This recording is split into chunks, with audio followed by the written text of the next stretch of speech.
ये ठीक है, और इसनों सही जानना धार्मिक मनुख की एक गलती भी करोड़ों गलतियां वर्गी है, एक पापी की करोड़ों गलतियां भी शायद एक गलती वर्गी। क्योंकि धार्मिक मनुख की एक गलती बहुत सारिਆਂ की श्रद्धा ਨੂੰ सट पहुँचाएगी, बहुत सारिਆਂ की भावनावां ਨੂੰ जो है छेण करेगी। तो तुसी आखो धार्मिक मनुख गलती करदा किवें रुक जाता है, तो जिवें रुकिया होया पानी गंदा हो जाता है, रुकिया होया ध्यान मनुख नूं गंदा कर देंदा है।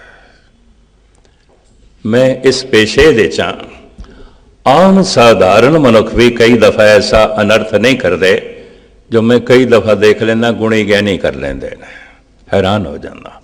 गुरुद्वारियां दे प्रबंधक कर लेंदे ने और नहीं कर सकते, वही करते हैं, हैरानगी हो जाती है मैनूं भी ये तो सेवा कर रहे हैं, ऐसा अनर्थ करते हैं। सुरत रुकी हुई है, रुके होया पानी जिवें गंदा हो जाता है, इस तरह गंदे हो गए। धन गुरु गोबिंद सिंह जी महाराज दे मासूम लाडलियां बारे दीवारां दे चिन्हण दा फितवा काजी ने दिता है। काजी हथ दे च लंबी तस्बीह है, बगल दे कुरान शरीफ है, फजर की नमाज पढ़ता है, असर की नमाज पढ़ता है, जोहर की नमाज पढ़ता है, मगरब की नमाज पढ़ता है, रात को इशा की नमाज पढ़ता है, पंजे पढ़ता है। और गजब की गल दो वक्त कुरान की तलावत भी करता है, पाठ भी करता है, ज़कात भी देता है। जिस वक्त वो फितवा सादर कर रहा सी उस वक्त भी उसके हथ तस्बीह सी, उस वक्त भी उसके हथ तस्बीह सी। तो फितवा की करता है, दे रहा है इन्हां बच्चियां नूं जिंदा दीवार दे चिण दो। हैरानगी। धार्मिक मनुख, अगर धार्मिक मनुख ऐसा फितवा जारी कर सकता है तो डॉक्टर मोहम्मद इकबाल दे बोल सुन लो। वो कहता है कत्ले मासूम करो और मावे जफा रहते हो, क्या इसी दीन को तुम दीन खुदा कहते हो। बड़ी चोट की थी उस। अगर यही खुदाई धर्म है तो फिर शैतान का धर्म केड़ा होगा। कत्ले मासूम करो और मावे जफा रहते हो, क्या इसी दीन को तुम दीन खुदा कहते हो। हैरानगी हो जाती है। खुदा दे नां ते, धर्म दे नां ते 5000 साल तक ब्राह्मणों ने जो धर्म के नां ते इत्थे अनर्थ किया, इस देश दे धर्म तो मुनकर होने के जज्बे जो पैदा होए कुछ इत्थों भी पैदा होए। ये भी मैं अर्ज करते हैं, धार्मिक मनुख इस तरह के करते हैं। गुरुद्वारियां दे प्रबंधकों के हालात देख के, सियासी झगड़े देख के और गुणी ज्ञानियों की जिंदगी देख के जो अजे कच्चे श्रद्धालु ने उन्हों श्रद्धा नूं बड़ी सट लग जाती है, हृदय उन्होंने जो है टुट जाते हैं। तो ये ठीक है, धार्मिक मनुख की एक गलती करोड़ों गलतियां वर्गी है, शायद पापी दियां करोड़ों गलतियां भी एक गलती वर्गी ना हो। यह भी मैं अर्ज करना, क्योंकि पापी की गलती किसी धार्मिक की श्रद्धा नूं सट नहीं मारती। अगला समझदा है ही चोर, है ही पापी, पर उन्होंने ये पता चले तो गुरुद्वारे की सेवा करता है, तो दानी है, ज्ञानी है, नाम जपदा है, अमृत वेले उठता है, इसने ऐसा अनर्थ किया है। आपकी ज्ञातली अर्ज करा, हुणे हुणे पंजाब हाई कोर्ट ने एक उगे संत नूं 10 साल की सज़ा दी है। आज़ाद जी बैठे ने, पंजाबी के पेपरों च निकले। कनेडा की एक चोटी के धार्मिक मनुख नूं 3 साल पहले उतों की अदालत ने 9 साल की सज़ा सुनाई। मैं उत्थे सी, हैरान होया। उस बंदे नाल मेरा बहस मुबासा भी हो गया सी, वो मेरे ते औखा भी हो गया सी और अपने आप को बड़ा ज्ञानी साबित करे। मैं कहा ठीक है, सानू इतनी समझ नहीं, मैं इन्ना पढ़ा लिखा नहीं, परमात्मा ने तेनों इन्ना ज्ञानी बनाया है तो ठीक। ਅਨਰਥ ਹੋਇਆ ਜੋ ਆਮ ਮਨੁੱਖ ਵੀ ਨਹੀਂ ਕਰ ਸਕਦਾ। ਵੱਡੀ ਤੋਂ ਵੱਡੀ ਸਜ਼ਾ ਕੈਨੇਡਾ ਦੀ ਅਦਾਲਤ ਨੇ ਉਸ ਨੂੰ ਦਿੱਤੀ। ਇੱਕ ਮੌਲਵੀ ਨੂੰ ਪਾਕਿਸਤਾਨ ਦੇ 'ਚ ਵੀ 15 ਸਾਲ ਦੀ ਸਲਾਹ ਲਾਹੌਰ ਹਾਈ ਕੋਰਟ ਨੇ ਸੁਣਾਈ ਸੀ। ਇਹ ਵੀ ਮੈਂ ਅਰਜ਼ ਕਰਦਾ, ਧਾਰਮਿਕ ਮਨੁੱਖ, ਮਸਜਿਦਾਂ ਬਣਾਉਣ ਵਾਲੇ, ਗੁਰਦੁਆਰੇ ਬਣਾਉਣ ਵਾਲੇ, ਚਲਾਉਣ ਵਾਲੇ, ਧਰਮ ਮੰਦਰ ਬਣਾਉਣ ਵਾਲੇ, ਚਲਾਉਣ ਵਾਲੇ, ਐਸਾ ਅਨਰਥ ਕਦੀ ਕਦੀ ਜਦ ਅਖਬਾਰਾਂ 'ਚ ਆ ਜਾਂਦਾ ਹੈ, ਲੋਕਾਂ ਦੀ ਸ਼ਰਧਾ ਨੂੰ ਬੜੀ ਸੱਟ ਲੱਗਦੀ ਹੈ।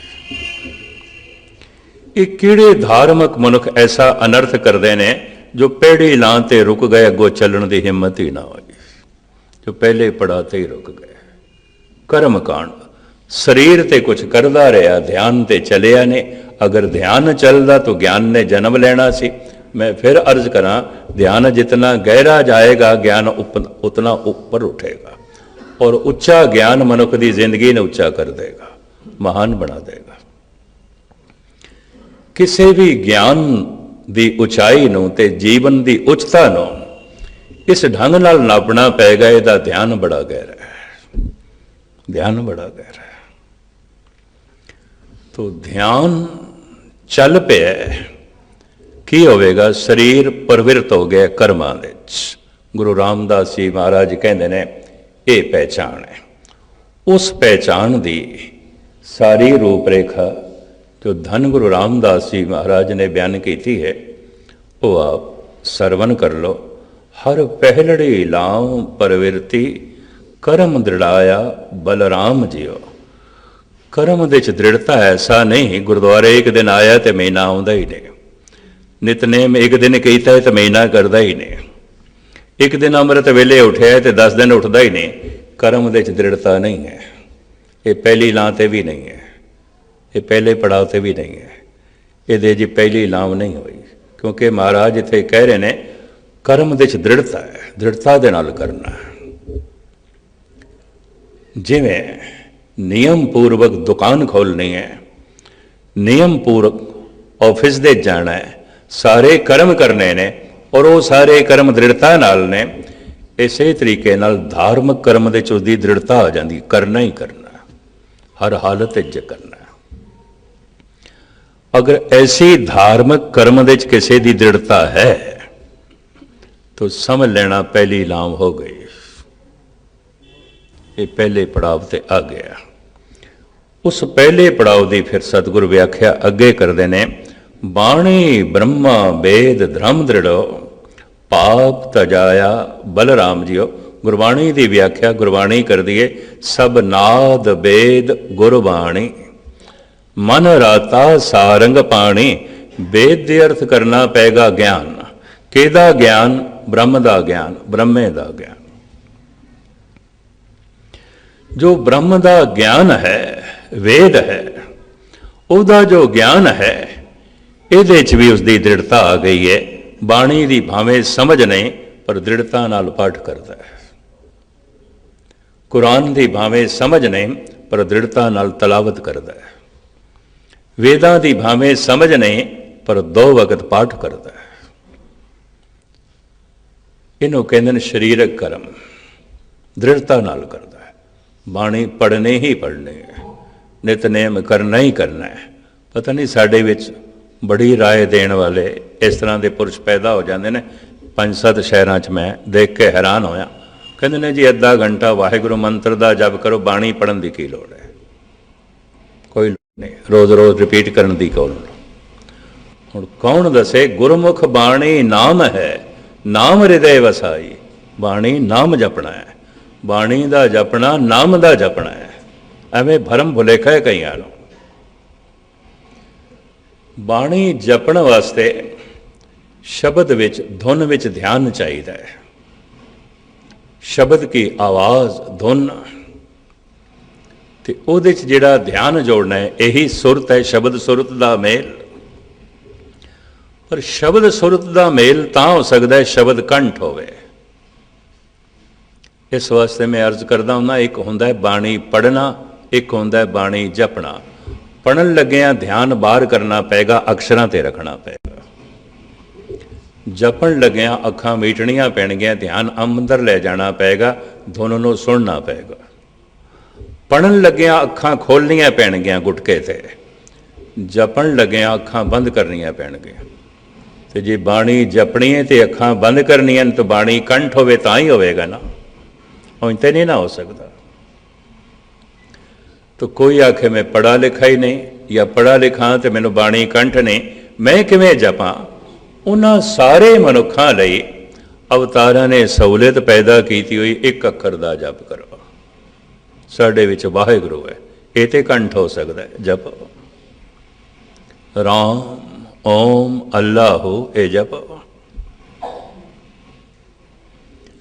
ਹੁਣ ਸਾਰੀ ਦੀ ਸਾਰੀ ਬਾਣੀ ਪ੍ਰਭੂ ਦਾ ਨਾਮ ਹੈ, ਗੁਰਮੁਖ ਬਾਣੀ ਨਾਮ ਹੈ। ਹੁਣ ਜਿਹੜੇ ਇਸ ਦੇ ਤੇ ਵਿਚਾਰ ਦਿੰਦੇ ਨੇ ਗੁਰਬਾਣੀ ਦਾ ਪਾਠ ਨਾਮ ਜਪਣਾ ਨਹੀਂ, ਨਾਮ ਜਪਣਾ ਨਾਮ ਜਪਣਾ, ਤੇ ਇਹ ਪੰਕਤੀਆਂ ਤੇ ਸਤਿਗੁਰੂ ਦੀਆਂ ਨੇ, ਗੁਰੂ ਗ੍ਰੰਥ ਸਾਹਿਬ ਜੀ ਮਹਾਰਾਜ ਦੀਆਂ ਨੇ। ਗੁਰਮੁਖ ਬਾਣੀ ਨਾਮ ਹੈ, ਨਾਮ ਹਿਰਦੇ ਵਸਾਏ। ਬਾਣੀ ਦੇ ਜਪਣ ਨਾਲ ਵੀ ਉਹੀ ਆਨੰਦ ਬਣ ਜਾਂਦਾ ਹੈ, ਔਰ ਉਸ ਆਨੰਦ ਤੱਕ ਪਹੁੰਚੇ ਮੈਂ ਪੁਰਸ਼ ਦੇਖੇ ਨੇ ਸਿਰਫ ਬਾਣੀ ਜਪ ਜਪ ਕੇ। ਜਪ ਮਨ ਮੇਰੇ ਗੋਬਿੰਦ ਕੀ ਬਾਣੀ, ਸਾਧੂ ਜਨ ਰਾਮ ਰਸਨ ਬਖਾਨੀ। ਮੈਂ ਫਿਰ ਅਰਜ਼ ਕਰਾਂ, ਜਪਣ ਲੱਗਿਆਂ ਅੱਖਾਂ ਮੀਟਣੀਆਂ ਪੈਂਦੀਆਂ, ਧਿਆਨ ਅੰਦਰ ਕਰਨਾ ਪੈਂਦਾ ਹੈ।